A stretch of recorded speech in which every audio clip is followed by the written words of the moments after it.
بسم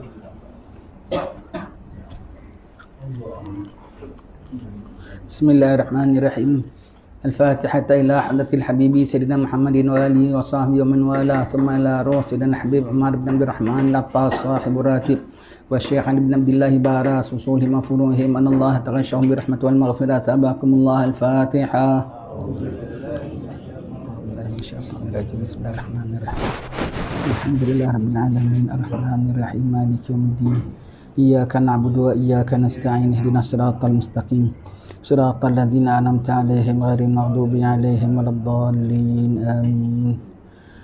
أعوذ بالله السميع العليم من الشيطان الرجيم. أعوذ بالله السميع العليم من الشيطان الرجيم. أعوذ بالله السميع العليم من الشيطان الرجيم. لو أنزلنا هذا القرآن على جبل لرأيته خاشعا متصدعا من خشية الله وتلك الأمثال نضربها للناس لعلهم يتفكرون. والله الذي لا إله إلا هو عالم الغيب والشهادة والرحمن الرحيم. والله الذي لا إله إلا هو الملك القدوس السلام المؤمن المهيمن العزيز الجبار المتكبر سبحان الله عما يشركون. والله الخالق البارئ المصور له الأسماء الحسنى يسبح له ما في السماوات والأرض وهو العزيز الحكيم. أعوذ بالله السميع العليم من الشيطان الرجيم. أعوذ بالله السميع العليم من الشيطان الرجيم. أعوذ بالله السميع العليم من الشيطان الرجيم. أعوذ بكلمات الله التامات من شر ما خلق. أعوذ بكلمات الله التامات من شر ما خلق. أعوذ بكلمات الله التامات من شر ما خلق. بسم الله الذي لا يضر مع اسمه شيء في الأرض ولا في السماء وهو السميع العليم. بسم الله الذي لا يضر مع اسمه شيء في الأرض ولا في السماء وهو السميع العليم. بسم الله الذي لا يضر مع اسمه شيء في الأرض ولا في السماء وهو السميع العليم. بسم الله الرحمن الرحيم. ولا حول ولا قوة إلا بالله العلي العظيم. بسم الله الرحمن الرحيم. ولا حول ولا قوة إلا بالله العلي العظيم. بسم الله الرحمن الرحيم. ولا حول ولا قوة إلا بالله العلي العظيم. بسم الله الرحمن الرحيم. ولا حول ولا قوة إلا بالله العلي العظيم. بسم الله الرحمن الرحيم. ولا حول ولا قوة إلا بالله العلي العظيم. بسم الله الرحمن الرحيم. ولا حول ولا قوة إلا بالله العلي العظيم. بسم الله الرحمن الرحيم. ولا حول ولا قوة إلا بالله العلي العظيم. بسم الله الرحمن الرحيم.